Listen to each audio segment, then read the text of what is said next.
Hi friends, welcome to Mom Brain and Kindergarten Gains. Today is one of my favorite subjects that we're going to talk about, and it is rhyming. I think that rhyming is so much fun, and we love doing it here in kindergarten, and I think in other grades also, because you can do it with poetry, and you can make some really silly sentences and silly rhymes. So today we are going to read the book called Ricky the Rock That Just Couldn't Rhyme.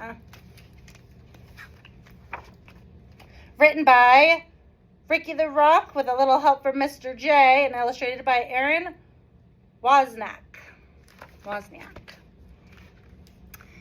The sun shone above and the air was quite cool. As Ricky the Rock was rolling through school, he loved math and science and the gym was exciting, so he rolled to his next class, which was reading and writing.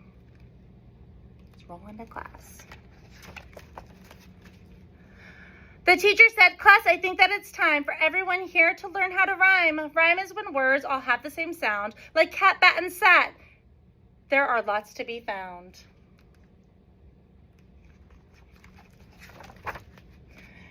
Then she talked about oodles of poodles and noodles and how she loved freshly baked warm apple strudels, and claimed that a bear who had no fashion flair would eat an eclair if you made him a dare.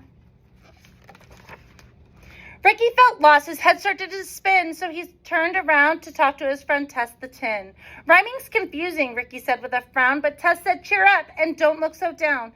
You just need some practice. You'll figure it out. You'll learn how to rhyme, I haven't a doubt." Then suddenly Ricky was frozen with fright as his teacher said, "Class, I'd like you to write a funny rhyming story, but don't get uptight. I'd like you to write it before bedtime tonight." Rick said to Tess, "What will I do now? I have to write rhymes and I just don't know how." Before Tess could tell him it would all be okay, they heard a loud sound as the bell rang to say they had all reached the end of another fine day, and Rick turned around and rolled sadly away.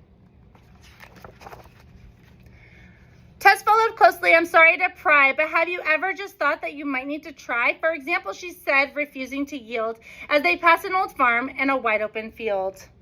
"Can you think of a word that would rhyme with that cow?" "Let's forget it," said Ricky. "I just don't know how. And more to the point, I don't want to right now." But Tess pressed on. "What rhymes with that truck? You mean the one that's stuck in the muck with the duck? I can't think of a rhyme, but I wish him good luck." They rolled past a train yard, and Tess tried once more. "I know you don't want to and think it's a chore, but what would you rhyme with that small red caboose? You mean the one over there near that moose on the loose? I don't have a rhyme. I'm not Dr. Seuss. Let's give this up now. It's simply no use." "But Rick," exclaimed Tess, who went on to say, "I guess you don't see, but you've been rhyming all day. You're a natural kid, and I think you should know. Like the great Mr. J, you're a lyrical pro." Mr. J is the one who wrote this book. Ricky then realized that not trying was wrong. He had no idea he could rhyme all along. The next day in school, with a shy little smirk, he went to his teacher and presented his work. "I finished my story, and it's really sublime, called Ricky the Rhyme That Just Couldn't Rhyme." Ricky the Rock That Just Couldn't Rhyme. And he wrote the book. It says, "Ricky the Rock That Just Couldn't Rhyme." So Bria the ladybug, who was there at the school, was happy that Ricky had followed one rule. "We all have a talent that's hidden within, and it's easy to find if we dare to begin." Like Ricky discovered, he was quite a good poet, but like so many others, he just didn't know it.